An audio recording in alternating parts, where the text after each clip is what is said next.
Good morning, everyone. My name is Stephanie Sehen. I am the Treasurer and Secretary of the TJRyan Foundation. I would like to welcome you all here today. Before I introduce our facilitator, I would like to acknowledge the traditional owners on the land on which we meet and pay my respects to those past, present and emerging. It's with great pleasure that I'd like to introduce to you Dr. Mary Crawford, who will be our facilitator for today. Mary was the former federal member for Ford and Parliamentary Secretary to the Minister for Housing and Regional Development. Before being appointed as Executive Director of the TJRyan Foundation earlier this year, Mary was the President for the National Foundation for Australian Women, also known as NFAW. NFAW sets the agenda on women's issues nationally and gives a collective voice for all Australian women. Mary has dedicated her life's work to creating, advocating, and helping others create policies and programs which assist the most marginalised people within our society, with a particular focus on women issues. So I'd like to introduce to you Dr. Mary Crawford.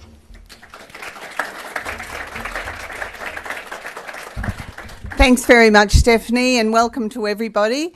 The couple of housekeeping matters first. The most important thing, the toilets are out the front door and past the lifts. They're actually got the best views in the building. They're on the river. The fire escape is down the back there. And, of course, can I ask you if you bring in any cups and things that you take them back out as well, because they have some very rigid rules in relation to cleanliness and maintenance of the room.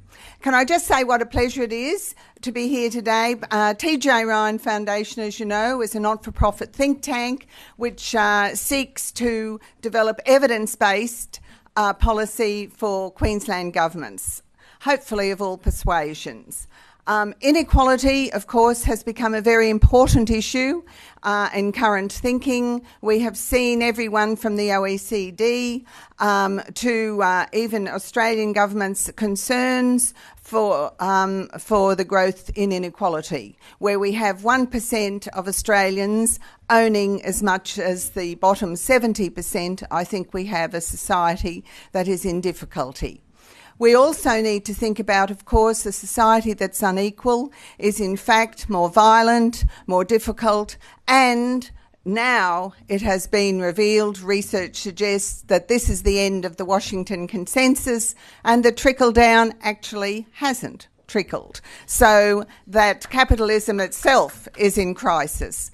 And I guess that would be enough to spur action. So we're hopeful today with all our speakers to in fact set some parameters and some policy settings on which we can advise the current Queensland State Government. We look forward to your participation.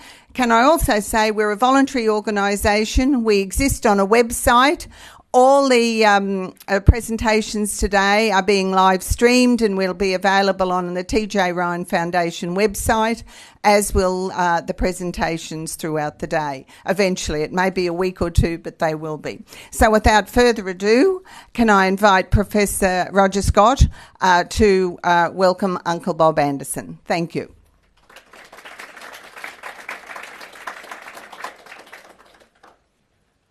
My task is quite simple, to introduce somebody that I'm sure most of you know, and Bob has three important contributions he's made to Queensland political life. The first is as an elder from Quandamooka and has seen through the native title developments and is still engaged very actively in the Quandamooka Development Corporation. Secondly, he has a proud history of being again governments and has been, and we'll be talking later next week about his role in the various protest movements that have operated. And thirdly, and significantly for this organisation, he has an impeccable trade union history, Building Workers Industrial Union for 20-something years, is an honorary member of the CFMEU, and has been an active organiser in the trade union movement for most of his working life. So he has enormous benefits of wisdom to offer us. So let us hear from Bob. Uncle Bob.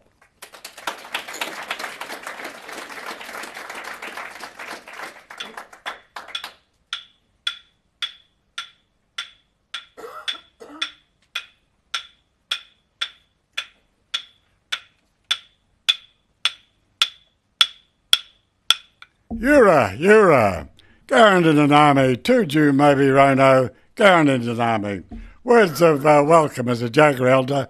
I welcome you to this land of the Jagera people, Aboriginal land, always was and always will be.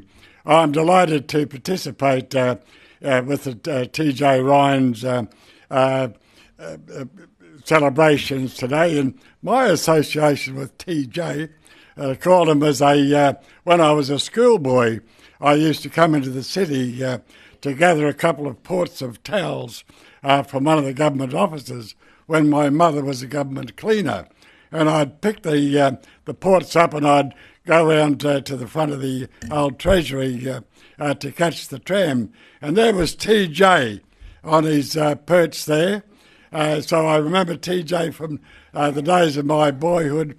And I always remember too the caption, Queensland's first statesman is the caption on his perch there. So my association with TJ started as my days as a schoolboy. I started an apprenticeship as a carpenter in 1944, and in 1945 I started coming down to the precincts, these precincts, which then was the Central Technical College. So I used to pass TJ all the time, so we've got that long association. So remembering the contribution that TJ made to the labour movement is very important to those of us who are the true believers. And again, I would say my association with the trade union political movement is a long one. I joined the East Brisbane branch of the Australian Labor Party in 1950 and my trade union in 1951. As an activist, I was one of the elected state organisers of the Building Workers Industrial Union, now the CFMEU, for 14 years. So you might say, as a working class man from a working class family, I've been walking the beat for a long time. So I am pleased as a Jagera elder to welcome you to Jagera country. Enjoy your stay here, and in time to come, you will remember this occasion where we met on the banks of Maiwar, the river, and its association with this wonderful city. Thank you very much.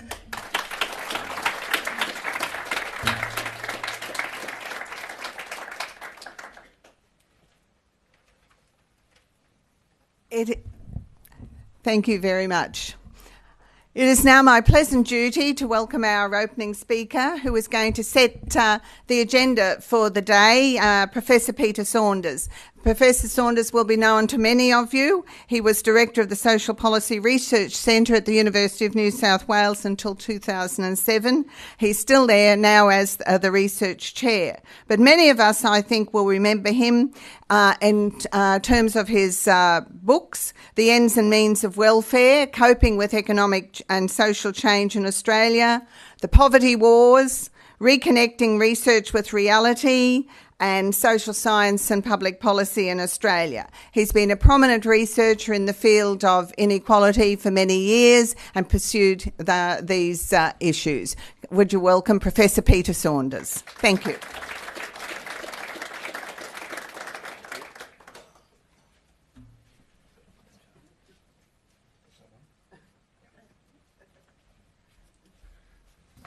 Thank you, Mary, and thank you for inviting me to this very important day. And I'd like to start by acknowledging the traditional owners of the land on which we're meeting and pay my respects to their elders past and present.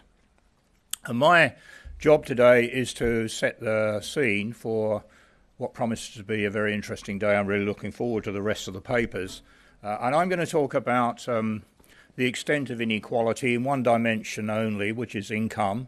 I'll make some reference to other things, but what I really want to try and do is to get people connected a bit more with what inequality actually means for them, for people like us.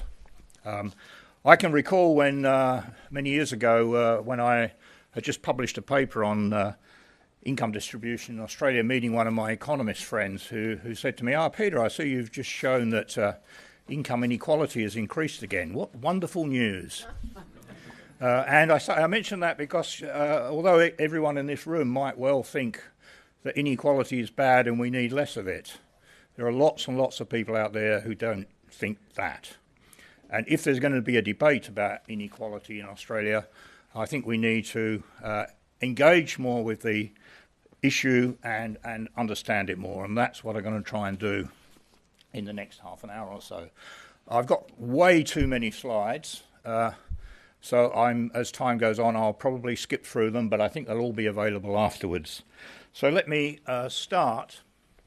And I'll talk through the slides and let you read them rather than going through them piece by piece until I get to some of the tables where there are things I want to highlight. So Mary's already set the scene. Inequality is now an issue. Lots of people who previously thought nothing about it now think it's an issue that needs addressing. And there are some very prominent members of this group, the United Nations, even the World Bank, the OECD, the European Commission, and at the bottom, UNICEF. Now, I'll just mention that in 2015, let's try and get this pointer working. It was going a minute ago.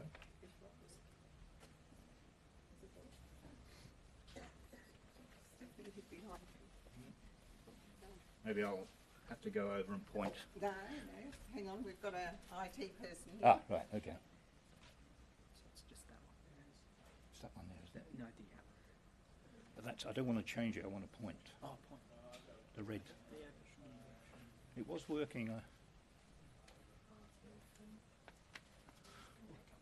Not working? No, okay. So I'm going to occasionally wander over here and point to things. Can people still hear me? Can people still hear me if I come here? Okay, good. I wanted to just, sorry, I've gone, my team has moved me. Yes, that's a good idea. I think I can shout. Oh, okay. Sorry. Put that in my pocket. Just wanted to mention that in 2015, Australia and almost every other country in the world signed up to the Sustainable Development Goals. And one of those says that between now and 2030, the income of the bottom 40% must increase at a faster rate than the average. That means the income share of the bottom 40% must increase between now and 2030, and we'll be held to that. And I can tell you that we haven't achieved that in the last decade or in the last 2 decades. So Australia is not on track to achieve that particular goal. Equality of outcome is what I'm going to talk about, but there's lots of discussion about, well, it's not really outcomes that matter, it's opportunities.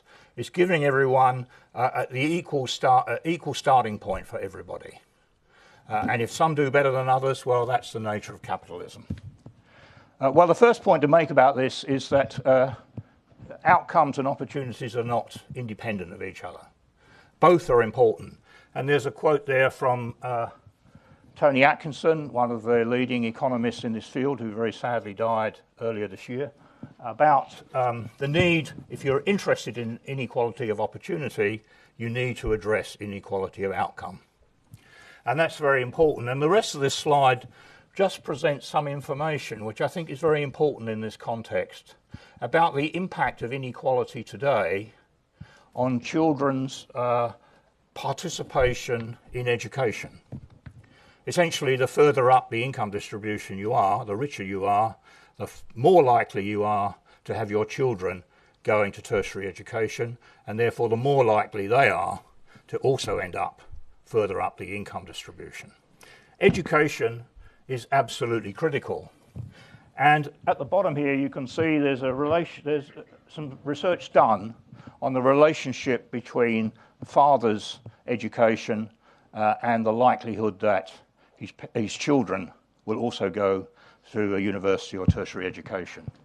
And that ratio varies enormously across the OECD, from 9 to 1 in countries like Italy and Poland, and from close to 1 to 1 in Finland.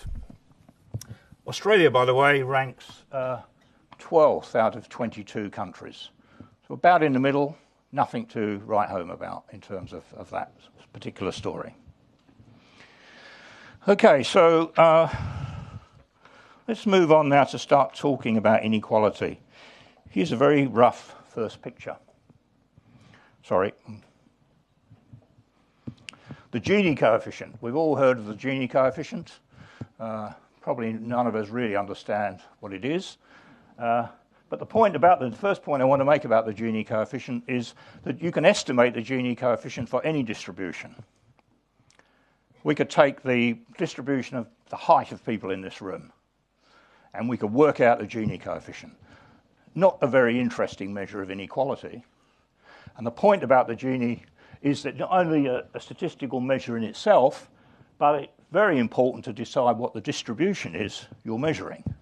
And of course, Mr.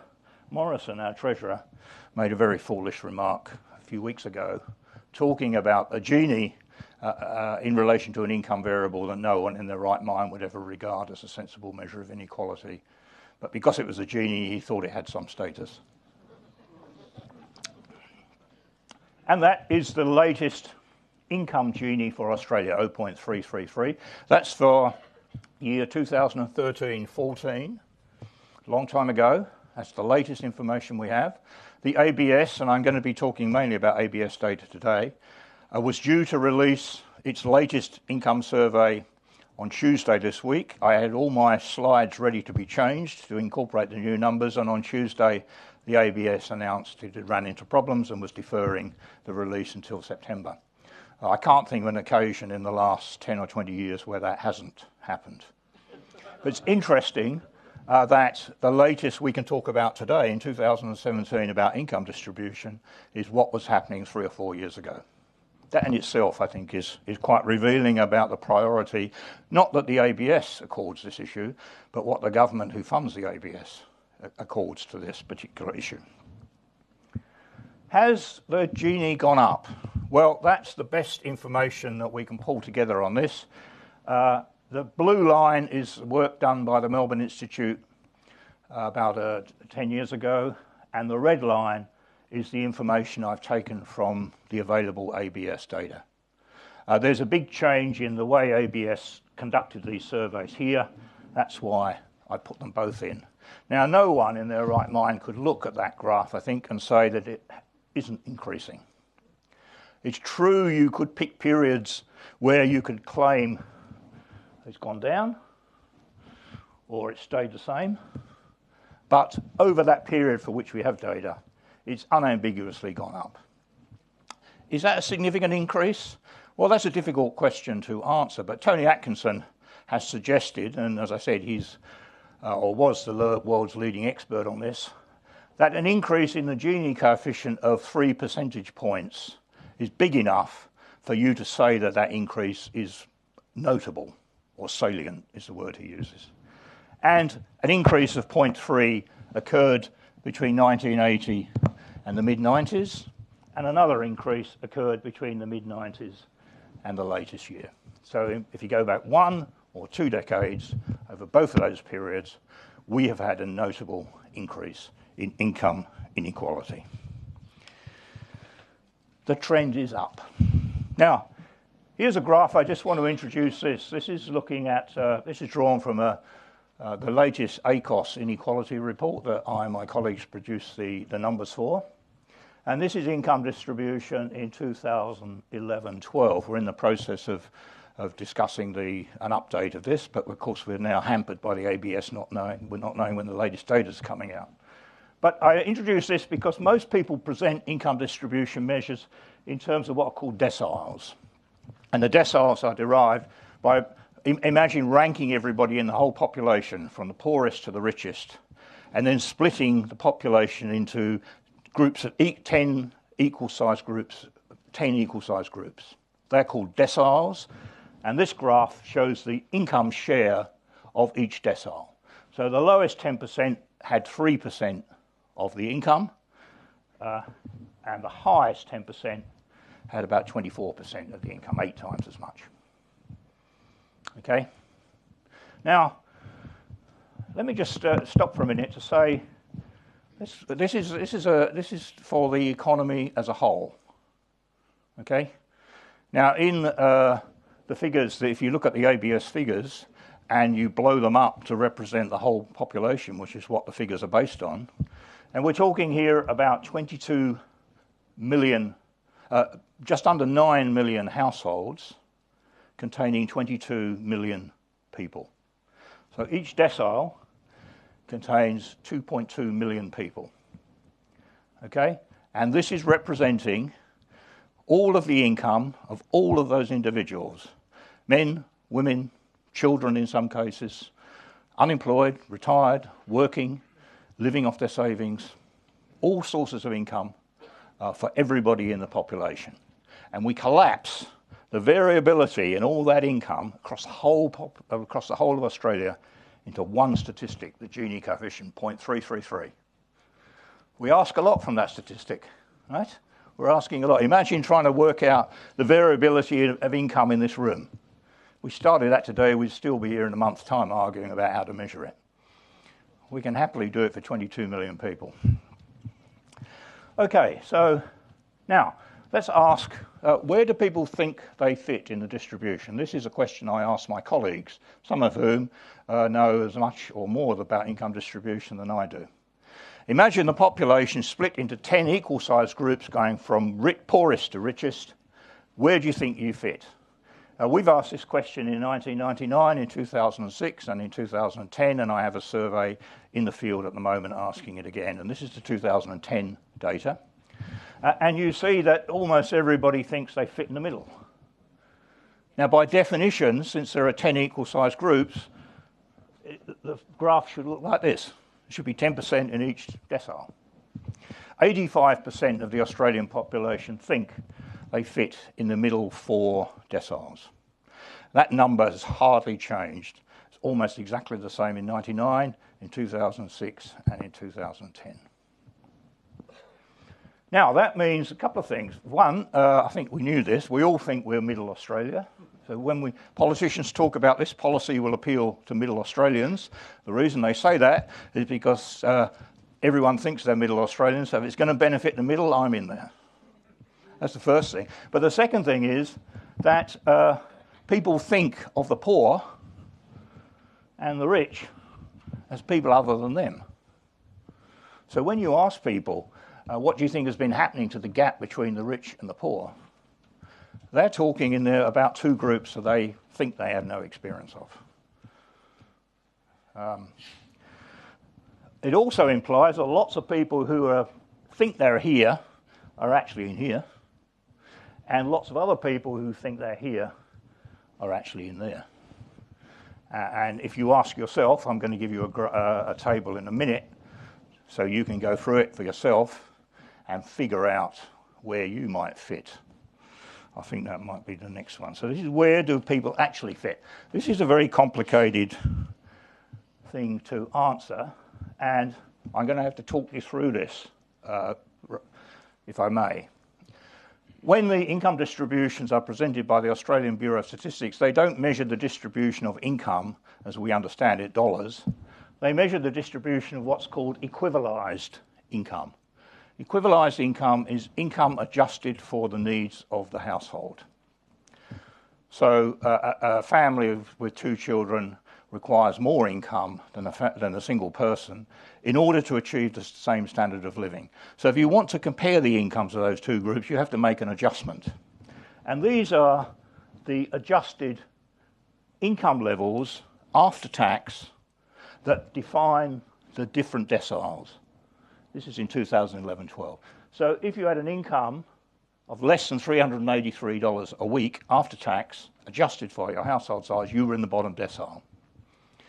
If you had an income of between that and that, you were in the second decile, and so on. Okay. Now, first thing I've done is I've updated it by the CPI. I've not allowed for any changes in inequality, but just CPI to give us a rough and ready measure. Now, these are the amounts that would define which decile you fell in if you're a single person. Okay? But if you're a couple, I now have to unravel the adjustment for the needs and give you more income. Not twice as much, actually only 1.5 times as much because of economies of scale. So now, the way to look at this diagram is to look across here to see which of these best captures your situation. Okay? And then go down the column until you find the disposable income of your household, you and anyone else who gets any money. And that's where you sit in the district. That's the decile in which you sit. I'll give you an example. Someone on average weekly earnings, full-time average weekly earnings in May 2017 after tax was about $1,200 a week. So a single worker on average weekly earnings in 2017 would be in this column and would be in the 8th decile. Now, average weekly earnings put you near the top of the distribution. Now, imagine that this worker, male or female, has a partner. Then they move from this column to this column, and they move back to the 5th decile. Okay? Because now there are 2 males to feed, not 1. So the 1,200 now puts you here. They have a child, and they move down again. They have 2 children, and they move down yet again. And if they have 3 children, they end up in the 2nd decile. So you can move from the 8th to the 2nd decile without any income changing. Okay, the income is completely unchanged. You've just got a bigger family. And the ability of that income to meet your family needs is obviously declining. So, if you happen to be receive one of my surveys for 2017, and we ask this question, where do you fit in the income distribution? You will be able to give me a very precise answer now. Okay, so let me move on now to look at the top. So here I'm drawing on some analysis I did a few years ago, 2009-10 income distribution. But the income distribution in that year was very similar to 2013-14. So the story I want to tell is similar today. It's probably more dramatic today. This is the way that the ABS would present this information. They use weekly equivalised individual after-tax dollars. And these are the income levels that define which decile you fit in. So less than about 300, you're in the bottom decile, and more than about 1,400, you're in the top. Okay? But of course, equivalised deciles, if I asked anyone in this room, what is your equivalised household disposable income? You'd throw your conference program at me, and rightly so. It takes people like me quite a long time to work that out. So let's just replace this diagram with real dollars. Inequality is suddenly looking bigger. And the reason for that, of course, is that the people who have incomes up the top here tend to have larger households. So when you adjust for the household size, it brings them back towards the middle. And many of the people down here are single people.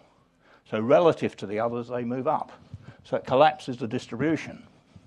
So the degree of inequality has changed from that to that by doing nothing other than a statistical manipulation.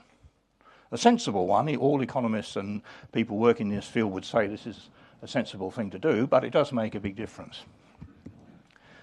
Now, let's have a look at this top decile. So this is the top 10% of individuals. As I said before, the population that this data refers to is about 22 million. So in the top decile, there are 2.2 million people up there. So let's have a bit of a closer look at them. And let's now just take the top 10% and let's work out the distribution for them. Well, it's going up. Not much, but as you notice that it goes up more dramatically the closer you get to the end. Okay. Now let's take this group. That's the top 1% of the population. And let's split them into 10 deciles and have a look at inequality within the top 1%. Now I've got 220,000 people. You might think this is not very dramatic, but of course I'm doing something very naughty here. Look at the scale on the left-hand side. Oh, sorry. Here's where we start. I have to change the scale to get the diagram on the page. Right? So they look the same, but it's only because I've varied the scale. So let's put them all on the same scale. Here's the bottom 90%. Here's the next 10%, and there's the top 1%. And you can see this tendency for it to go up as you get to the top, however you measure it. Now, another way of looking at this, which is the way inequality was described many, many years ago by a Dutch economist called Jan Pen, is to imagine that your height is proportional to your income. Okay? So what I've done is I've taken these figures and I've converted the incomes of people at different points in the distribution to height. And I've done it so that the person with a median income, the person who sits right in the middle of the distribution, is given the median height of the Australian population. So I've taken the median height of men and women and I've averaged it, and that comes to about 1.7 metres. I must say I still tend to think of height of people in terms of feet and inches. So I'm going to give you the figures in metres and feet and inches so you can choose whatever you want. So here's a person in the median. I give them the median height, and that's 5 feet 7. Now, by the way, let's look at some poor devil down at the bottom, in the bottom decile. How high are they? Well, I'm afraid they are midgets. They're 2 feet 1 inches tall. Someone in the top decile is 14 feet 6, about 2.5 times my height. Go to the 95th, they're up to 18 feet. The top 1%, they're 30 feet. Halfway up that top 1%, they're 37 feet. And when they get right to the top of them, they're 63 feet tall. Now, there are still 8,800 households above that person. And in Penn's description, which is worth reading, it's very old, but it's certainly worth reading, he talks about giants coming into sight at the end of this parade who are 50 miles tall, off the planet because their income can't be captured. Those people, of course, don't answer the ABS survey, so they're not in this data, but they're out there somewhere. So there's another way of thinking about inequality. A little bit more on the Gini coefficient. First of all, we expect a lot from that one statistic. A hell of a lot is going on. The focus is on vertical inequality between rich and poor, and it's only on income inequality. The figures that Mary quoted in the introduction about the 1% and the 70% was about wealth, which raises a whole set of issues I'm not going to get into here. So in theory, people say, well, the Gini can vary between 0 and 1. It's equal to 0 when everyone has exactly the same income. And it's equal to 1 when one person has all of the income. Okay? Now, neither of those situations are anything like realistic. Okay? You can't have a society where one person has all the income because n-1 people will die the next day. They have no income. And similarly, no one has ever experienced or suggested that we want a society where everyone has exactly the same income.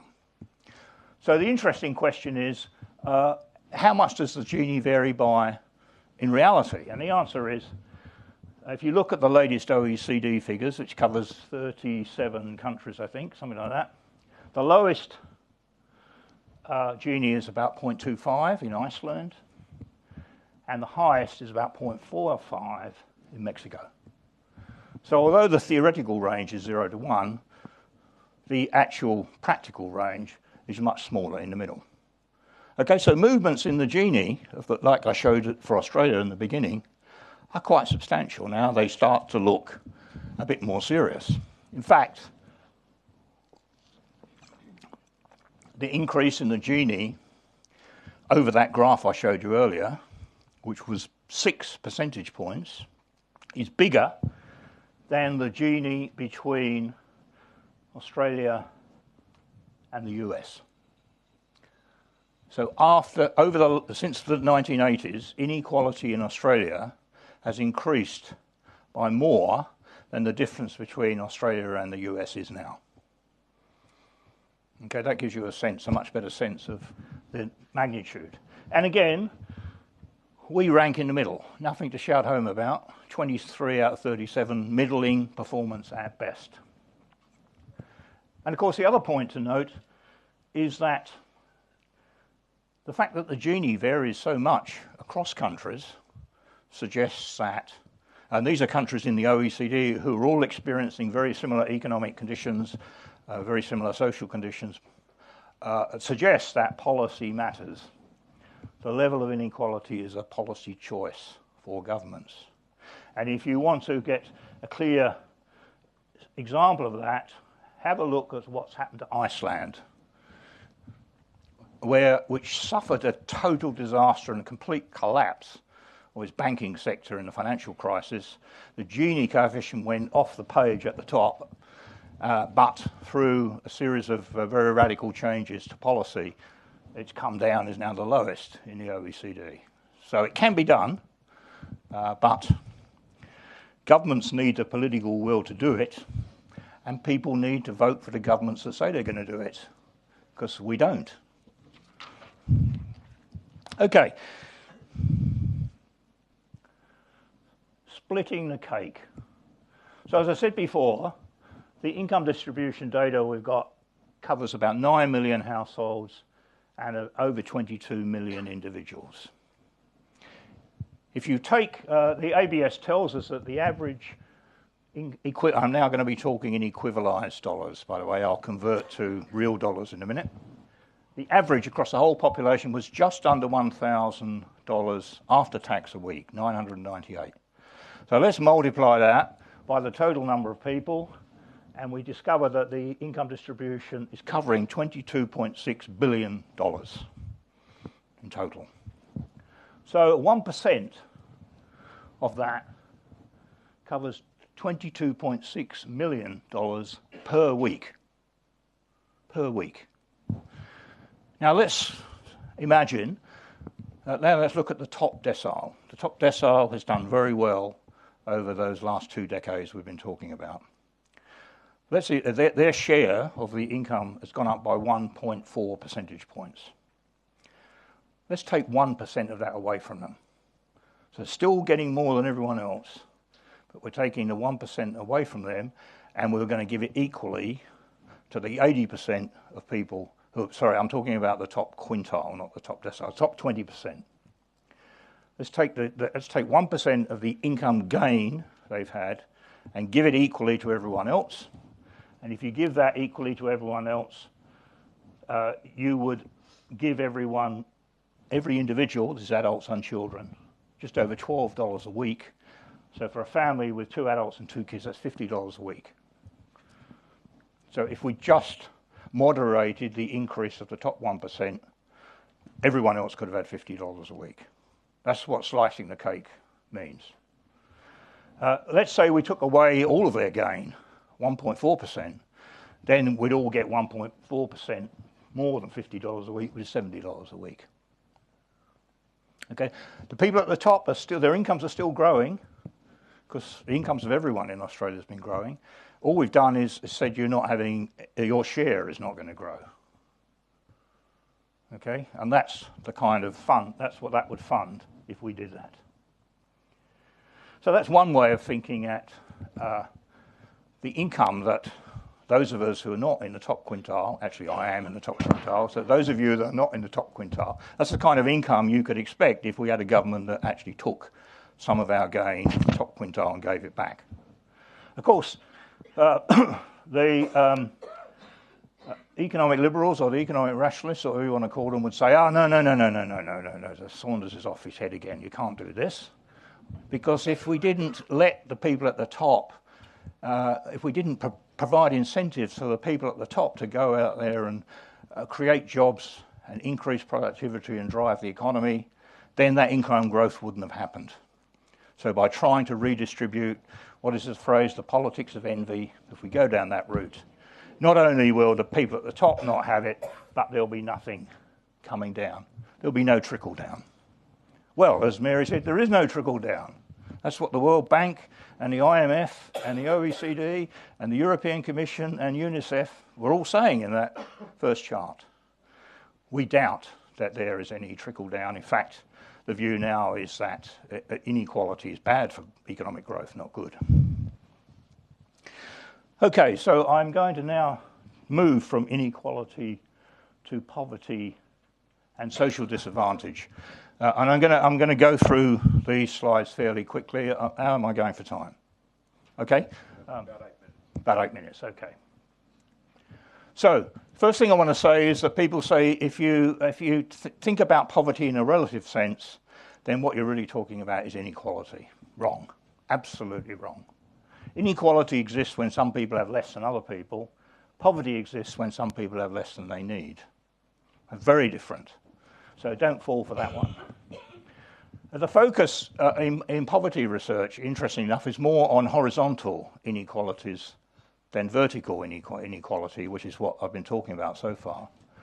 And the reason is because most people who estimate poverty compare poverty rates across different groups, defined on the basis of age, young versus old, family type, couples versus sole parents, country of birth, Australian versus overseas born, what have you. So the interest and the focus is often on horizontal differences between groups. And the reason for that, I think, is that most people who are in this field are interested in the question, are our social provisions adequate enough? And if they were equally adequate for everybody, for all groups, then you ought to find the poverty rates would be the same for all groups. And the fact that the poverty rates are different is suggesting that the provisions, the social benefits and so on, are not equally adequate for everybody. And most of the work that's been done in this field, and I've contributed much to it, is what's called poverty line studies, where we take people's income, we use the same data I've been describing, the ABS income survey data, and we ask the question, is a family's income or a household's income below a poverty line for that household? If it is, you're poor, and if it's not, you're not poor. And we work out how many are below the line as a percentage of the population, and that gives us the poverty rate. And we can do that for everybody, or we can do it for different groups and compare the different groups. Now that approach is still seen as important. Nothing I'm about to say suggests that I think we should abandon the use of poverty lines, but it's limited. It's limited for two reasons, really. One is that there's more to life than income, even more to people's living conditions than their income. Wealth is a factor that's very important, and as you'll see in a minute, this can make a big difference for people who have a lot of certain kinds of wealth, older people. The other problem is we've never managed to reach any serious agreement about where the poverty line is set. So most people accept that the poverty line is set arbitrarily. We all tend to use, we all tend to use the same poverty line, but we're always conscious that it's a relatively arbitrary decision and can make a big difference. So the trend in this area of research has been to move away from this income-based approach and develop what's called the deprivation approach. And the deprivation approach asks a different question. Poverty line studies ask the question, is somebody's income adequate? Okay, where adequate is defined by the poverty line, whereas a living standards approach asks the question, is the living standards that this person or household can achieve acceptable? Are they achieving a standard of living that we as a community would regard as acceptable? Now, the way we try and identify what's acceptable is we identify a list of basic items that we think everyone ought to have. I'll show you what the items look like in a minute. And we then ask, in the surveys that I've been talking about, a random sample of the population, do you think that each of these items is essential for all Australians? Not for you, but for Australians. Things that no one in Australia should have to go without today. That's the wording we use in our question. And we then only identify those items that a majority of the community think are essential. More than 50% have to agree it's essential for it to be included in the analysis. And we then, in the same survey, ask people, do you have the item? Yes or no? And if you don't have the item, is it because you can't afford it or because you don't want it? And we define deprivation as existing where people don't have and can't afford items that at least 50% of the population think everyone should have. And that's the deprivation approach in a nutshell. And I'll move on to look at some figures. I've been conducting surveys of deprivation going back for over a decade now, but I managed to persuade the people who run the Hilda survey to include a special module on deprivation in the 2014 Hilda survey. And here are some of the results from that survey. It's going to go in, the plan is it's going to go in the survey every 4 years from now on. So not every year, but we've got it every 4 years, which is good. And these are the items. This one, unfortunately, some of the key items are right on the crack. Dental treatment when needed, up to $500 in emergency savings. I've highlighted in red the ones where deprivation rates are highest. And one feature of those is risk protection, protection against unforeseen events. And lots of people aren't able to afford that protection, so they're on the margins. They may not be below the poverty line, they might be hovering just above it, but any minor crisis, the fridge breaks down, the car breaks down, suddenly need a unexpected health cost, will push them down. Some of the numbers might seem quite small, but the 22 million people, 1% of 22 million people is 220,000. So over 200,000 people can't afford medical treatment. Half of that number have the medical treatment and then can't afford to buy the medication they've been prescribed. Similar number are going hungry. Now, I've got to finish very quickly, so now I'm going to whip through the slides and just go to one that I think reveals something quite interesting. I mean, the obvious question to ask is, does the deprivation approach produce different results to if we just use the poverty line approach? Answer, yes. Here's an example. These are poverty rates by age. The blue is the poverty line approach. Poverty's high amongst youth, pretty low in working age, and then rockets up during after about age 50, 55. We use a deprivation approach, get much more problem in youth, more of a problem in middle age, and much less of a problem amongst older people. Now, there are many possible explanations for this, and I won't go into them here, I don't have time, but we can take them up in discussion if you like. The point is, the approach makes a difference. And you could imagine the policy implications of these two approaches in terms of who should be getting benefits are quite different. We've, in some of the work we've been doing, I'm just going to summarise now, finish. We've been looking at which of these best measures people's expressed levels of life satisfaction. Answer, deprivation does a much better job of doing that than income poverty. You can apply the deprivation approach to children. So when we estimate child deprivation, we base it on what adults say are essential items for children. You can ask children themselves that. We did a survey, we're analysing survey data of a survey of 3,000 school children in New South Wales, between the ages of 11 and 17, where we apply the deprivation approach to them to understand what deprivation looks like from their perspective, not from what adults think their perspective is. Do children have the same view as adults on which items are essential? No, nothing like it. I've got a slide on that, but I probably don't have time to show it. I'm working with people in Hong Kong where we've done a deprivation survey where we've asked adults and children in the same household about the deprivation questions. And we can not only look at the difference between adults and children, but we can look at the difference between siblings. Do siblings in the same household have the same views about what's essential, and do they report the same levels of deprivation? All sorts of fascinating developments can come out of the deprivation approach. So I think I'm probably giving you enough statistics to drive everyone fairly mad. I think I'll stop. I don't think I need to conclude, but I'm happy to answer some questions if we have a bit of time. Thank you.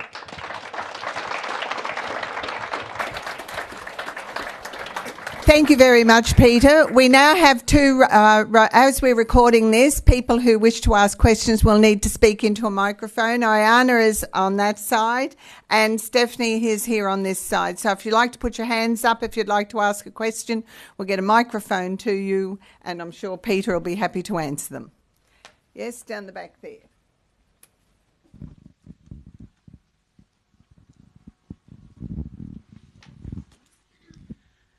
Are your statistics based on reported taxable income or is it actual income after the... No, the ABS income surveys ask people to record their income, so it's not taken from the tax statistics as such, although with some components of income, particularly for people who are self-employed, they're often asked to go and refer back to their tax records just to check that the information they provide is accurate.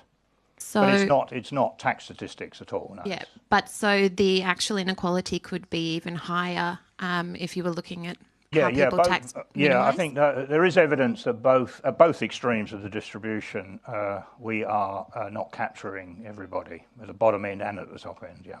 Thank you.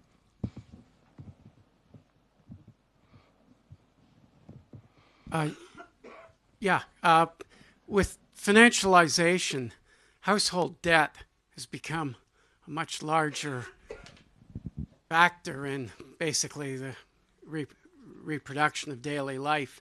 I'm just wondering whether the deprivation approach considers the issue of debt and the increasing reliance of households on plastic to basically get by from one month to the next. Yeah, good question. I think a couple of things I want to say on that. The first thing is that the key question as asked in deprivation is whether or not you can afford something. And of course, how people interpret afford might well vary across groups in the population. This might be one explanation for these results for older people, for example. But if you have a modest level of income but have a huge level of debt, you might well say you can't afford these items, focusing on the problem of your debt, even though your income might leave you above the poverty line. So there is an issue there. I think this may be possible to, I think this is an issue we can explore because as I said, the deprivation questions are included in HILDA every 4 years, and they're in the same years as the wealth questions are included in HILDA. Mark Wooden, who runs Hilda, said he'd made that deliberately so that we could look at the relationship between wealth, including debt, of course, and deprivation. We haven't done that yet, but that's kind of on the agenda to do. So we might have a bit more of an answer to that in the future. Thanks very much, Peter. That's been very interesting. I may have missed it when you were doing the deprivation and the Hilda survey. Did you address people not being able to afford mental health? You had dental and physical, but mental health is a pretty major issue. No, we didn't include that. We did in the original surveys that we did include access to certain services. I can't remember. I don't think mental health was one of them, but we asked about disability services generally and aged care services and childcare services. And we've dropped those questions out more recently. They certainly didn't make it into Hilda. I can't remember whether they were on the list of questions we put to Hilda, but Hilda chose the questions in the end, not us. I mean, the problem with those questions is when you want to work out deprivation rates, you don't know what to put on the denominator. So you know how many people say they can't afford this, but you don't know what to express them as a percentage of. So, I mean, you could obviously have a go. But the problem is, I think that many people who answer the surveys have no experience of those things either. So we're trying to include in the surveys items that everyone has direct experience with one way or another, so they can give a kind of informed response. It would be possible to tailor the questions to particular groups, but I think the aggregate approach we've taken is best if we leave it to items that have general relevance, as it were. I see you gritting your teeth, and yeah, okay, I share that concern. We'll take a question over there and a question here. Right, yes. Oh, there we go. Thank you, Ian. Fascinating, absolutely. I'll be rushing out to buy your book. Oh, thank you. About the reconciliation of research and reality. My question, though, is on the statistics in relation to the social disadvantage. On the chart, a secure home, I was extremely surprised. It was only 0.3. And, of course, having had kids and grandkids, new school clothes, 6.7, school trips, 2.1. They're fascinating, but the question of our time is housing problems, and I'm surprising that it didn't show up in that research, because the reality where I am, down on the Gold Coast, is certainly not expressed in any figures. Yeah, that's a fair point, and it's worth spending a little bit of time on that. I mean, when we did the first survey, we spent a lot. Of course, these surveys that we ran are mail-out surveys. So we send out we draw a sample of 6,000 people from the electoral roll and send them out a questionnaire. And in a mail-out survey, questions have to be relatively simple and short. And we spent a long time debating what the question about housing, what form it should take. And we agreed a decent and secure home.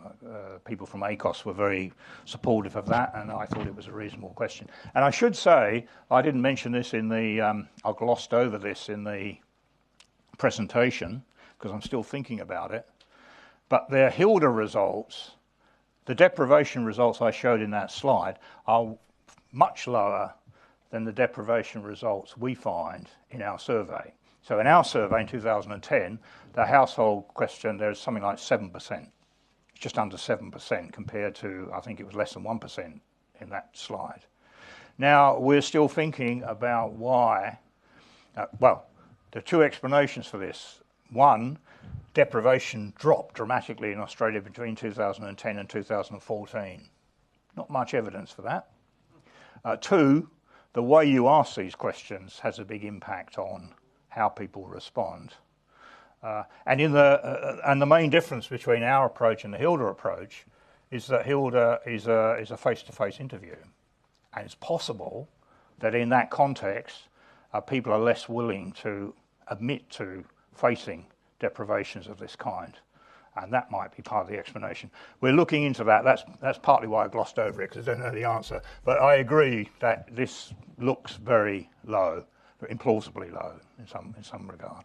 Right, yeah. We're on to the last question. Hi. But, yes, thank you.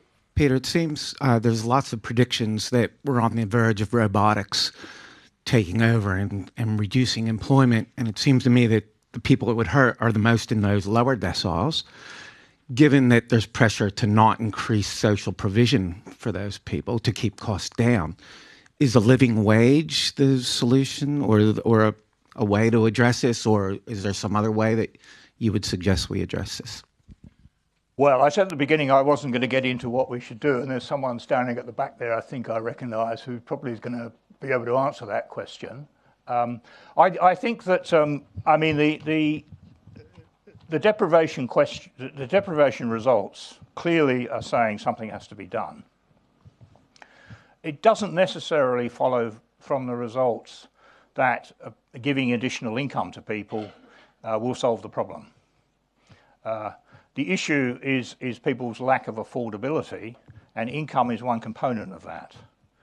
So if, for example, people are deprived, in some of our surveys, people show up as being deprived of adequate public transport in the area. And there's basically no public transport, or there's no public transport after a certain time in the day, so they can't get to the kids' after school activities and so on. Now, giving people more money isn't going to solve that problem.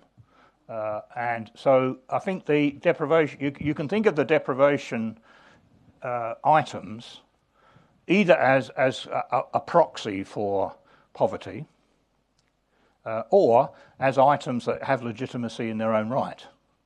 We want to address these issues more directly. Some of them obviously are related to policy, the health ones, the dental care one, which I didn't mention, but the dental one had a very high deprivation rate, and that's because our public dental system is a disaster, basically.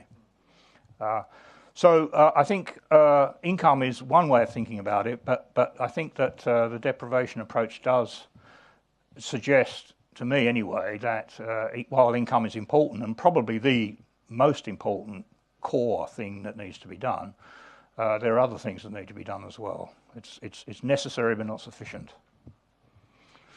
Thank you very much, Peter. That's been fantastic and set the scene and a frightening day. Thank you. We should all be spurred into action. I'd like to call on Michael Clifford now to introduce our next speaker. Thank you.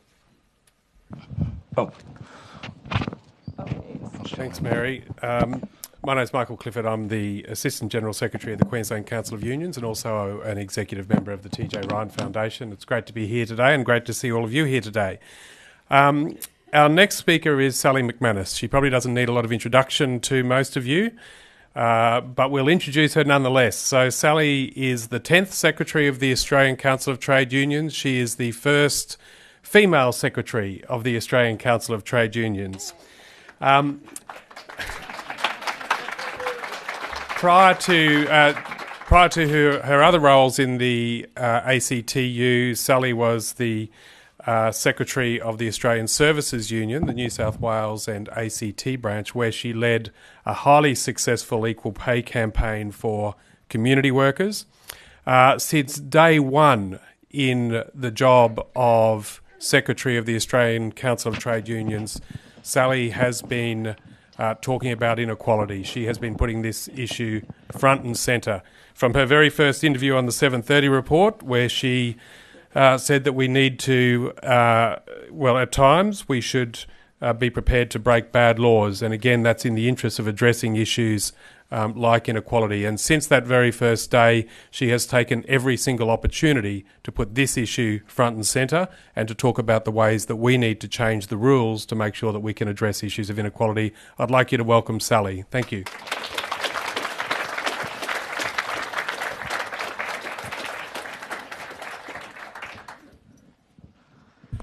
I want to acknowledge the Indigenous owners of the land and their elders past and present, and Uncle Bob.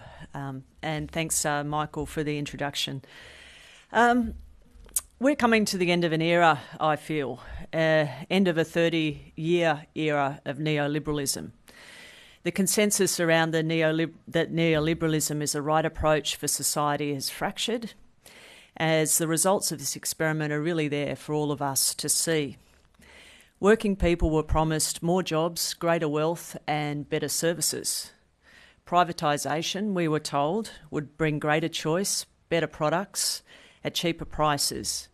But instead, jobs have been outsourced, wages have been cut, and prices have gone up as companies extract profits from essential services, especially where they're monopolies. We were promised that trickle-down economics would ensure that the wealth we hand over to the very rich will come back to us. But instead, it seems we cannot rely on the very rich to put limits on their own greed or to share, and they've kept much of that wealth for themselves. The era of deregulation saw protections that generations of working people had fought for stripped from them. In their place, we've seen a concerted, unabashed campaigns to systematically weaken unions, which has left working people with little protections in the face of King Kong-sized power of multinational corporations who have no heart and no sense of obligation to anything other than increasing their profits. And the results? Record low wage growth, and 1 in 4 workers is in insecure work. Now, at the end of this era, inequality is at a 70-year high, and if we continue down the same path, what is left of the rights and protections that made Australia a different place to the United States will be in tatters and will return to the situation of working people more than 100 years ago. Many Australian workers are already there. No job security and poverty-level wages. With this will come broken communities and a broad range of social problems. Is this what we're prepared to accept for our children? So if the ideology of neoliberalism is a cause of record inequality, what should be done? The first thing that needs to occur is recognising that we have a problem so we can diagnose the cause. But Scott Morrison chooses to deny we have a problem with inequality. He actually insists, as you all know, it doesn't exist at all. Perhaps he thinks that his alternative facts will be successful in stopping people from pointing fingers at the real cause. Now let's consider the truth. The most common measure of inequality is income inequality. Income inequality in Australia has been getting worse, despite a blimp just after the GFC when share prices fell for a short period and those rich enough to make lots of income through their investments took a hit. It is clear the general trend in the Gini coefficient has been towards widening income inequality. The last OECD survey of Australia, released in March this year, had this to say about income inequality in Australia. Inclusiveness has been eroded, the Gini coefficient has been drifting up, and households in upper income brackets have benefited disproportionately from Australia's long period of economic growth. Real incomes for the top 1 quartile of houses grew by more than 40% between 2004 and 2014, while those in the lowest quartile only grew by about 25%. 40% versus 25%. Income inequality has been rising over time and it's now at a 70-year high. And in particular, the share of income held by the top 1% of the population has been rising steadily since neoliberal approaches began to dominate economic policy in the 1980s. The fact that our government denies inequality is a problem, while traditionally conservative economic institutions, including the OECD and the IMF, argue that rising inequality is the most pressing issue of our time, demonstrates that our government is desperate and it's completely out of touch with reality. Or alternatively, they can never admit that we have a problem with inequality, as people might start pointing the finger at the cause, the neoliberal ideology, as it continues to zealously follow. Whilst the focus has been on income inequality, what is often forgotten, of course, is the wealth inequality is getting worse. Wealth inequality has increased even more sharply than income inequality due to the very rapid rise in the value of homes, investment properties, shares and other assets held by the rich. And amongst the wealthy elite in Australia, it's common to have multi-million-dollar homes, homes, several investment properties and a large portfolio of shares, bonds and other assets. And the benefits seem to multiply the more wealthy you are, as our current tax laws mean you can get out of paying your fair share of tax. At the other end of the income spectrum, many young Australians are struggling to pay the rent, have been forced to move back with their parents, and have very little chance of getting into the housing market. Wealth and income inequality are of course related. The distribution of income has implications for the distribution of wealth and vice versa. High incomes enable the accumulation of a range of wealth holdings on one hand, while large wealth holdings generate high incomes. Over the last decade, the incomes of the already rich rose by almost double that of the poor. The comparison of changes in real wealth is much more dramatic. The real net wealth of the already rich jumped by around 38%, while that of the poor increased by only 4%, 38% versus 4%. The gap between the haves and the have-nots has become a great chasm in the last decade. The disparity in wealth is apparent when we see the top 10 richest Australians have more than $77 billion between them. And it's now true that the top 1% owns more wealth than the bottom 70% of Australians combined. What's happening to workers? A contributing factor to rising inequality is record low wage growth. Even conservative commentators such as the Governor of the Reserve Bank have argued that this is a highly detrimental factor to the health of the nation. Let's dig deeper. For those workers on enterprise agreements, we see low wage growth, yet productivity is going through the roof. What's going on? The system of enterprise-based bargaining that was meant to deliver increased wages alongside increased productivity is failing. Well, since around 2000, this stopped happening. There was a split between rising wages and EBAs and productivity. People are working harder, they're working smarter, workers are making record profits for their employers, but they're not sharing in it. Even more alarmingly has been the increase in the number of workers on minimum award rates, which has shot up over the last few years from 15.2% in 2010 to 23.9% in 2016. This is a staggering increase in only 6 years. Many of these workers are on or around the minimum wage, which is about $36,000 a year. And below these workers, we now have an underclass of people who are victims of day-to-day wage theft.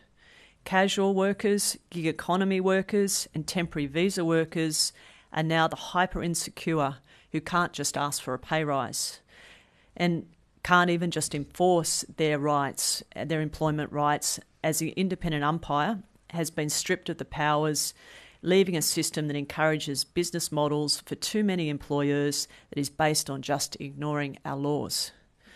These protections are meant to be there to stop this abuse of power, are just not strong enough anymore. All of this brings us to an alarming decline in the share of national income going to labour. In fact, the share of national income going to labour is at its lowest levels in 50 years. Meanwhile, the share of national income going to profits has increased dramatically since the 1990s. Even the Reserve Bank of Australia, in its latest statement on monetary policy, noticed this disparity. So inequality exists, and it's a serious problem. And it will get worse unless we address the cause. And the cause is the failed ideology of neoliberalism. Let's say it out loud and let's face up to it. So what can we do? We need a new deal. We need to change the rules. We need to put back the protections that have been removed and make sure these protections, the checks and the balances, fit the way businesses organise themselves today. There are two areas where our government can act to start restoring fairness. The first is modernising our tax laws to ensure that everyone pays their fair share of tax. This will ensure that wealth is more fairly distributed and everyone benefits. As the ALP has been proposing, we need to close corporate tax loopholes and tackle unproductive negative gearing and capital gains tax concessions which disproportionately benefit the wealthiest Australians. The government should also reverse its planned $65 billion corporate tax cut. Despite the government's spin, this will not benefit working people or the economy. They are simply handouts to big business, more trickle-down economics. Increased corporate welfare is not used to build new factories, update technology and create more jobs. Rather, a tax-funded jump in corporate profits will end up in the pockets of corporate executives or all too often offshore shareholders. The second way our government can act is to bring about better and stronger rights at work for working people that accounts for the way businesses now organise themselves. There are 4 priority areas here. First of all, more secure jobs by taking away the incentives to casualise work. Secondly, restoring a strong, fair and independent industrial umpire. Thirdly, ensuring a level playing field in bargaining. And finally, rebuilding a relevant, modern and strong safety net for all workers. Industrial laws have always existed with one primary purpose, that is to address the inherent power imbalances that exist between capital and labour. That imbalance has never been greater. Our laws need to change to do their job. Finally, unions are an essential element to keeping inequality in check. It will not be enough to strengthen the support for individual workers if we do not also strengthen the support for their collective voice unions. The union bashing must stop. The laws that made the job of unions harder and harder must be addressed. It is in the interest of all Australians that we have a strong union movement. We have the harshest laws in the OECD against unions. Only in parts of the US are the laws equally harsh. Australian unions operate in an environment of no support and continual vicious attacks. Union members win the increases to award wages and to agreements. Yet we receive no institutional support and many people benefit from our work without contributing to the costs. It is like having to give away a product for free. If the same situation existed for companies, where they developed and produced something and then had to give it away for free, they would not survive. Our society needs unions, but due to this problem, commonly called the free rider problem, we have a market failure. We cannot forever provide this vital service to the whole of our society while relying on an even smaller group of workers to fund this activity. Our activity, which is about increasing wages and building a strong economy, ultimately benefits every single Australian. Every other country in the OECD recognises this situation and finds ways to support their unions. In Australia, we need to build that recognition and develop the supports to keep unions to be able to lift wages and improve our economy. This is part of the New Deal that we need. We need to accept that the era of neoliberalism is ending and our governments need to act to reform tax laws and our labour laws to bring fairness back to Australia. Thank you very much.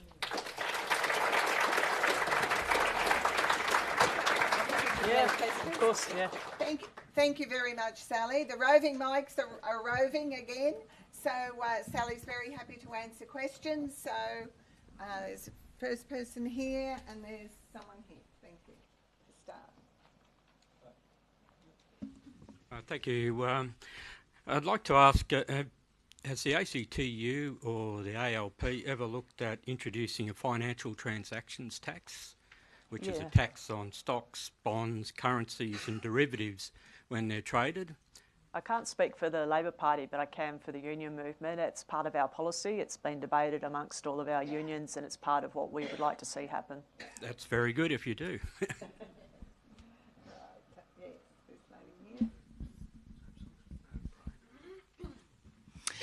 Oh, thank you.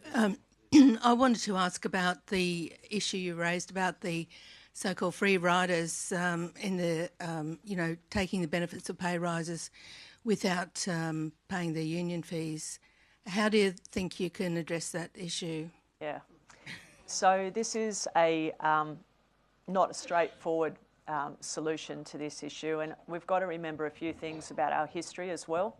It's not as if we didn't have ways to address this in Australia, and we're not now advocating these, but just to remind everyone, when we had 53% union membership, that came on the basis of a whole lot of institutional supports. For example, there were clauses in awards that gave preference to union members in employment and in promotion. They got taken out of our industrial instruments in the Howard era, the beginning of John Howard. And I remember in my union when that happened, pretty much overnight, whole union memberships in the shipping industry, for example, collapsed as bosses sent out, letters to their workers saying, sign this and we'll stop your union dues. There's been other ways we've approached this as well in industrial instruments as a way of saying, well, if like bargaining fees or, for example, allowances to access dispute settlements procedures, all sorts of different ways. Other countries have other ways of dealing with this. So in Canada and other parts of the world, there's votes that workers will have over whether or not they want to bargain collectively or they want to have a union. And if a majority vote, well, then everyone becomes a member or everyone contributes. So that's a recognition that everyone benefits, they should pay. In other countries, obviously, there's tripartite systems that operate in Europe, and there's institutional supports and recognition of the role of unions given. Some countries, they fund the role of unions to do these negotiations. Other countries, they unions tie parts of social security to union membership. So we think that this is one of the main reasons why we have 15% union membership compared to like countries. It's not because our union movement's less active. It's not because we're not good at what we do. It's because we actually are operating in a different environment, an open shop environment. For us as a union movement, this is an important issue, but we also know that there's many other important issues. There's insecure work and there's the low wage growth. And so on our list of priorities, this is on the list of priorities, but it's not before the other ones. So we at the moment are going through a process of looking at what has existed or what does exist in other countries, what's existed in our country, and what would be the best and the fairest way to go about addressing this problem. So it's a long way of saying that we recognise that there's no straightforward answer to this, and that there's work that we need to do in order to advance the argument as well as to come up with a good solution. Thank you. Good morning, Sally, and thanks for coming. I was trying to think of how I was going to start, but basically I've been in the unions for over 30 years. I'm in two at the moment, the Australian Service Union and the AWU. The reason why is to get across help. But in the last few years, I should say, in the last 20, 30 years, raising a family, basically what we have won in the unions has been excellent, but that's been going away. And in the last few years, myself working in the community services area, I've lost a couple of jobs, and also I'm usually the only union person in organisations because I've been trying to get the rights for workers all the time. So I understand exactly what you're saying about with unions being attacked by even religious organisations running community services. Yeah, I've seen a bit of that myself. And then there's a couple of people over there, that side there. Yeah, thanks, Ellie. It's good to hear you discussing wealth. Here. Oh, thanks. Good to hear you discussing wealth. Just going back 43, 44 years, just to give you an example on housing. I was a bank clerk, 24 years of age, salary $5,500 a year, living in a house in Taringa. 3 times my salary would buy that house. Yeah. So 3 times $5,500 would buy me a 3-bedroom, 2-year-old house in Taringa for $16,500. Now, a bank officer these days is on about $75,000 a year. Yep. He's 10 times his salary to even get near a property like that. Yep. At that time, I had savings in my ANZ savings account of $5,500, which equalled my annual salary. It was just bizarre. What's gone wrong? Well, I'm sure there's lots of people here who've been talking about, that particular issue, but just to think about the consequences, there's a huge generational break that's happening, and everyone under the age of basically my age and younger is now in this situation where your expectations about what life will be like and owning a house, having a secure job, all the basic foundations of security have been eroded. And I think we need to think about the rise of the likes of Pauline Hanson.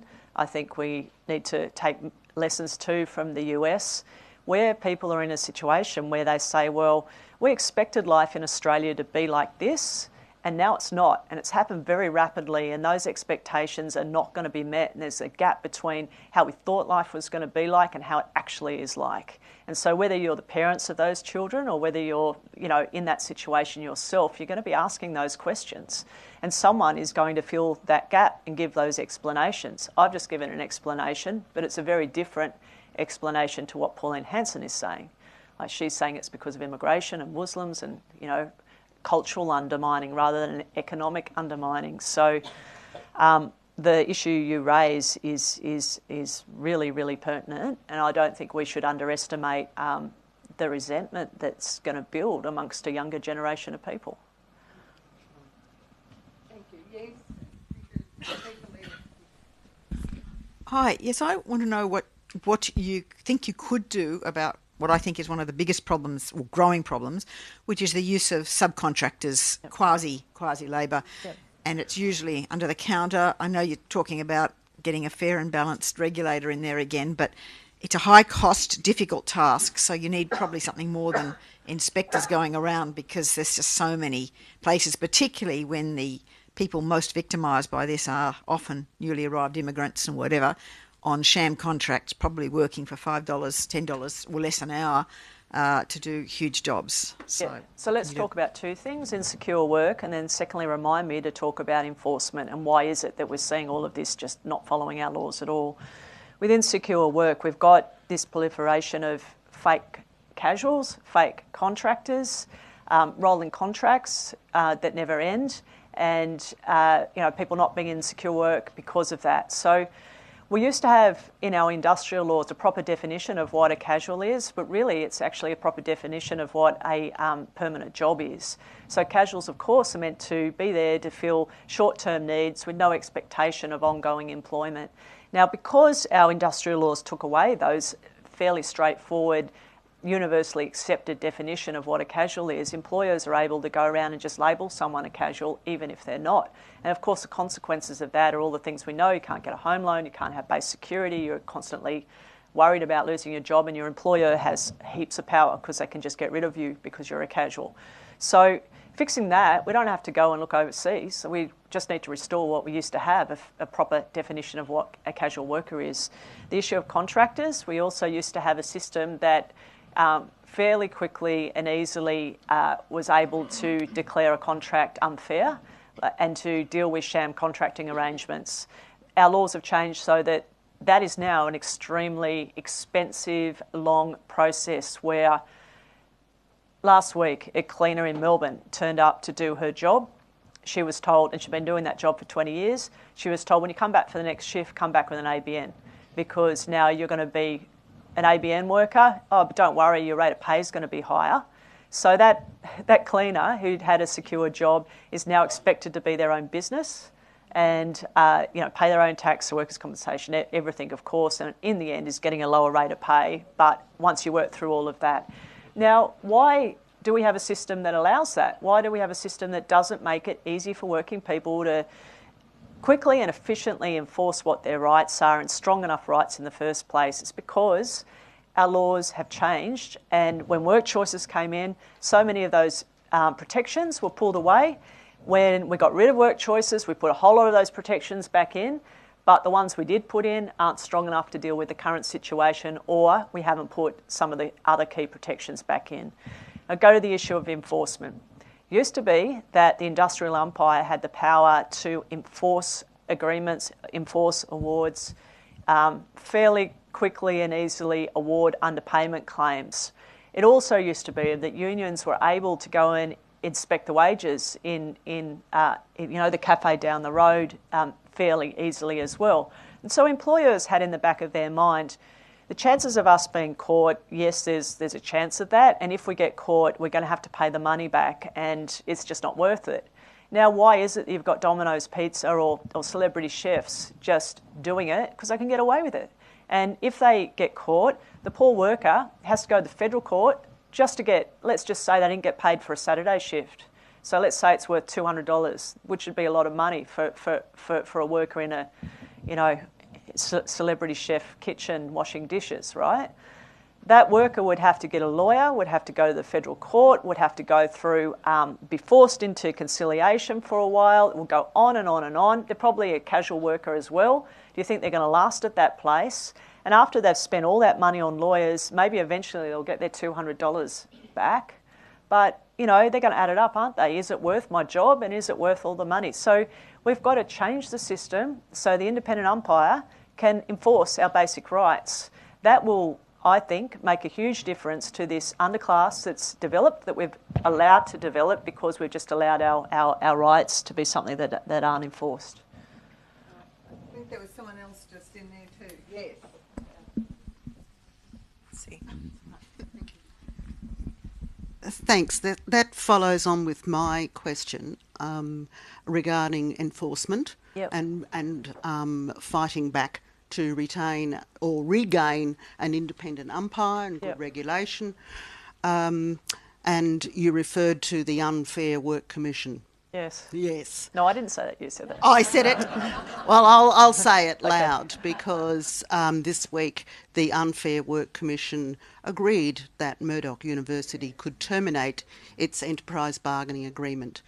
This has implications for so many other. Every single worker on an enterprise agreement. That's right. And I'm hoping that there is a really good campaign to come to see that there is a Fair Work Commission or what we can. There's how two we can be issues involved. there. We can't entirely blame the Fair Work or the people on the Fair Work Commission. It's actually the laws. However, there are two things working together. The Turnbull government and the Abbott government before that have been systematically stacking that commission. They have been making our institutions full of bosses, and not just any bosses, ideological ones that are there to do a job and would like on their gravestone written, I have taken rights off workers all my life. And so, you know, the convention was that you'd replace people with, someone with a union background, someone with an employer background, someone, an academic or a public sector workers or someone with other expertise. They ignore that and now they've stacked it. So that's a problem because if we want an independent umpire, it has to be independent. So that does need to be addressed. The issue about Murdoch University is a huge one.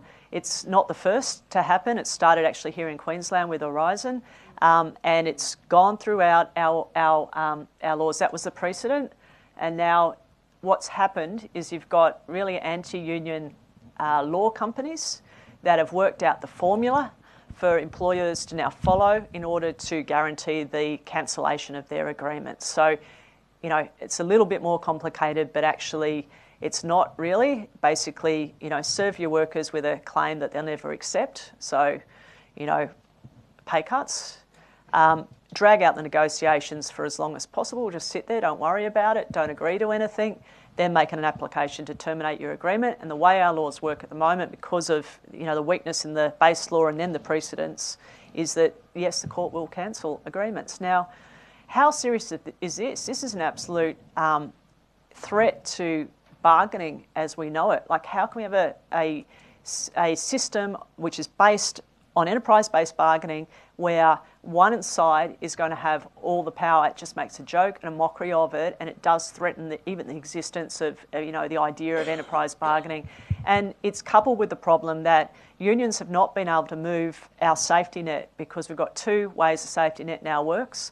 One is through a national employment standards, which are legislated rights, and the other one is awards. Awards are no longer creatures of unions. Like, we used to own those awards, be party to those awards, be able to move them. Now they're administrative instruments of the Commission. That's what they are legally.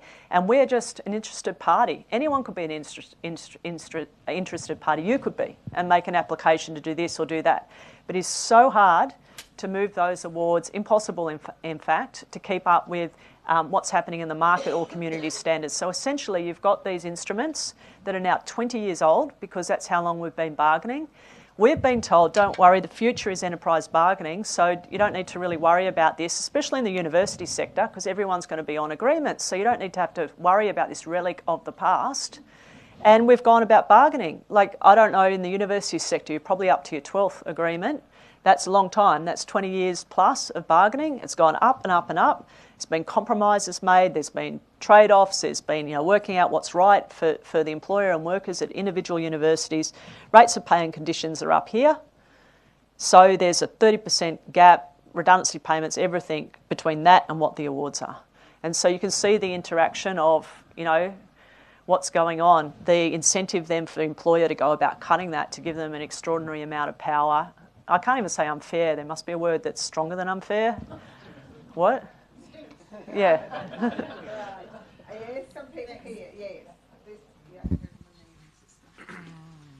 Thank you. There's been a bit of discussion, especially when you're talking a little bit earlier about housing affordability, specifically in relation to young people. And I know that a lot of discussions here about enterprise bargaining agreements and union award rates often flies over the heads of a lot of young people just inherently because they haven't had a serious employment. So obviously they wouldn't understand these things practically or have too much relation to people that have been engage with things like this. But we can see that in Australia specifically, we've had kind of historically, at the moment, historically low rates of political membership for young people or even engagement with politics in general with young people. Whereas that's not the same with other countries like in the US or the UK or European countries where there's a lot more involvement with young people. What do you think the problem is specifically in Australia that means that young people feel disengaged from the political system or the union system? And what do you think the carryover effects are, and how do you think we can change that specifically in Australia? I didn't know there was evidence to say that our young people are less politically engaged than the ones in the US. Let's just say that's true, okay, because I don't know if it is or not, but let's just say it's true. 100,000 people just enrolled to vote in that survey that we're facing. That's not very disengaged, I'd say. But I often hear people say, the younger generation, they're just not, as politicised or unionised or supportive as unions as it was when I was young.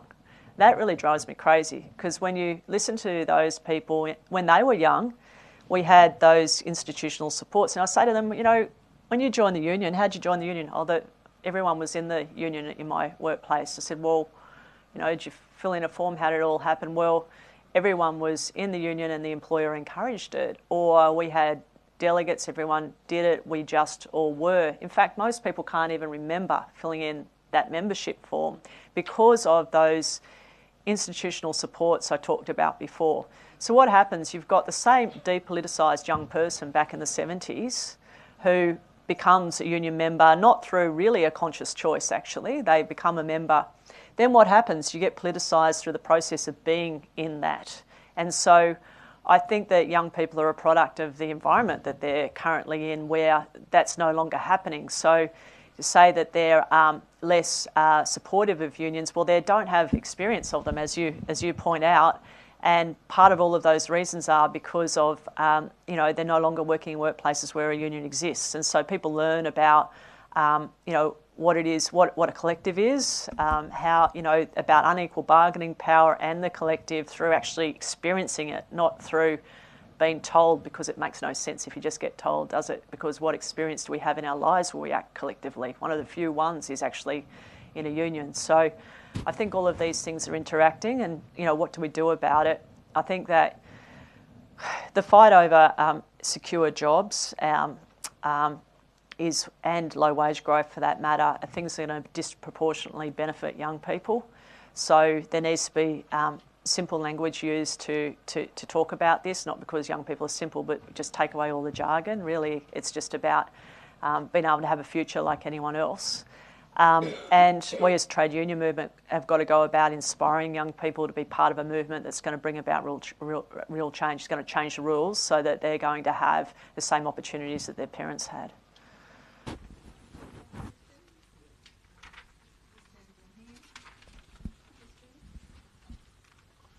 Hi, Sally. Speaking of the Fair Work Commission, I was unfortunate enough to get injured at work and was sacked 2 weeks later. Went to the Fair Work Commission, and I was working for a multinational at the time. The multinational actually more or less used the Fair Work Commission as a way of getting out of any rehabilitation costs, etc., because you can't receive any compensation for being sacked at the same time you were receiving workers' compensation. Yeah. And I looked into it, and there's a hell of a lot of times where this is actually happening. And we speak about the inequality, etc. You walk into what's supposed to be a Fair Work Commission saying that it's going to give you a fair go.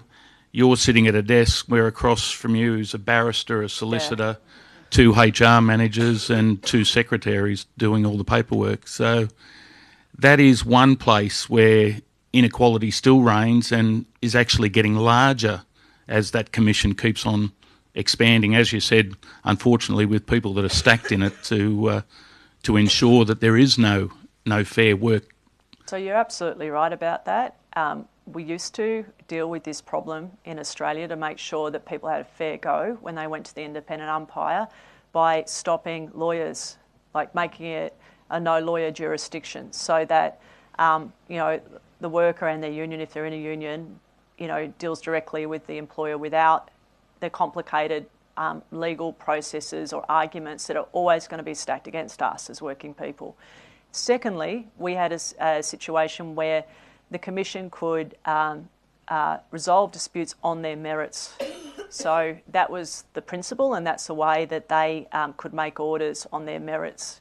When I started as a union official, and I think I'm sort of like the last of, people that operated under those systems, so you can really tell the total difference between that old way that things worked, where there was an element of fairness. Didn't mean we won all the time. We still call it the boss's court, but compared to now, I'd have that any day. Compared to what we've got now, so many unions now just know there's just no point even going down to the Commission, because usually they've got no power under the law to make a decision.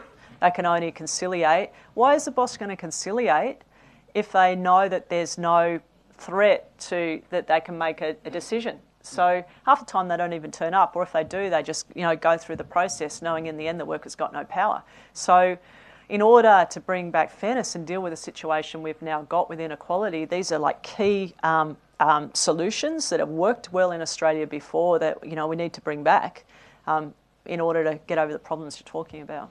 A couple more questions. There was a gentleman down the back here. A couple of people have asked before. So, gentleman down the back here, Steph. Where? Sorry? Okay. Yep.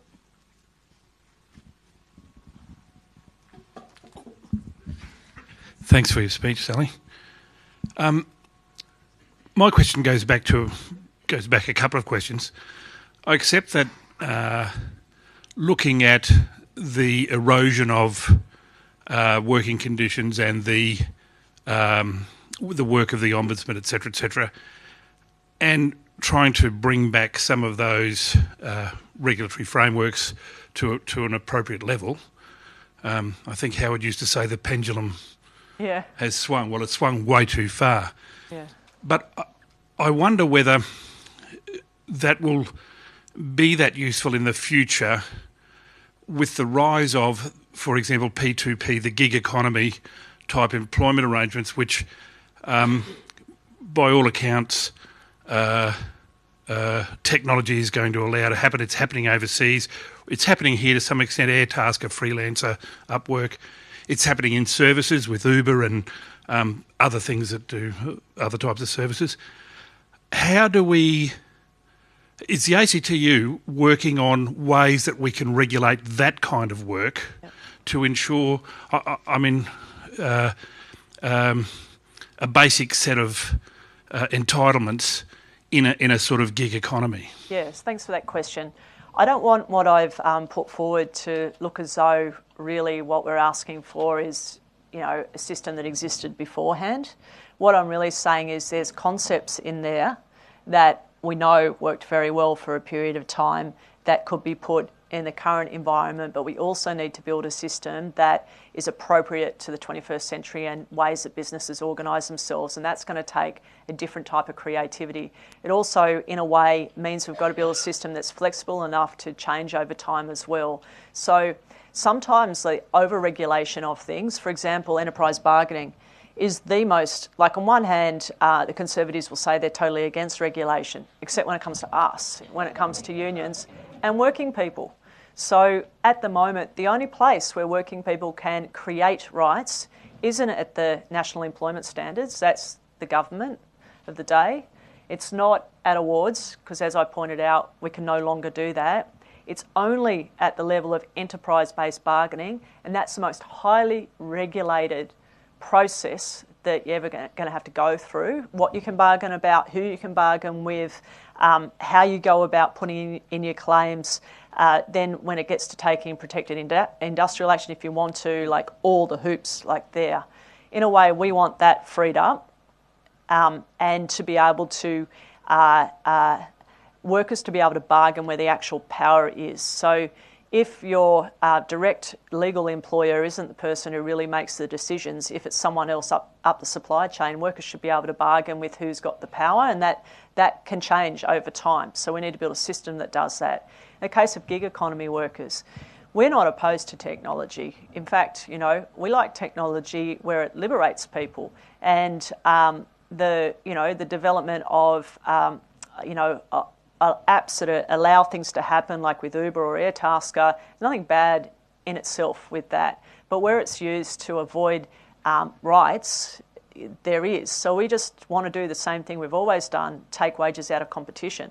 So why should it be that a worker who's a gig economy worker not get the basic national employment standards? Why shouldn't they apply to all working people, regardless of how they're defined, under an old way of seeing things? Like, at least then we'd make sure that all workers have basic protections, and that, yes, have your technology, but the competition on wages can't go below a certain point. And I think that's a really key, important thing that we need to do to ensure that we don't just develop a whole group of working poor, overworked working poor, simply because they're just not even operating with any set of regulations or laws or fairness. Lucky last question, Michael, back to you. Thanks very much, Mary, and I know we've only got 2 minutes to go, so I wonder if very quickly, the Fin Review reported this week that there's $17 billion in superannuation that hasn't been paid to workers. So you've already talked about wage theft. I wonder if you could quickly talk about the union movement's view about how we address stolen superannuation as well. Yeah, so stolen superannuation or deferred wages, like wages of workers that are just deferred, is a huge issue and not enough talked about, and we're going to start talking about it a lot more. Mechanisms for addressing that, well, it goes to some of the issues we've already been talking about. We've been thinking about lifting super and not having it just in one act, but also in the Fair Work Act, and strengthening the enforcement provisions that we talked about, so it's quick and easy for working people to be able to recover money that's been stolen off them, like as a principle. And because this has become such a big problem, it's becoming more urgent that it get addressed. Well, thank you very much, Sally. No You've given us lots to think Thank about. you. Thank you. Cheers. And a little something.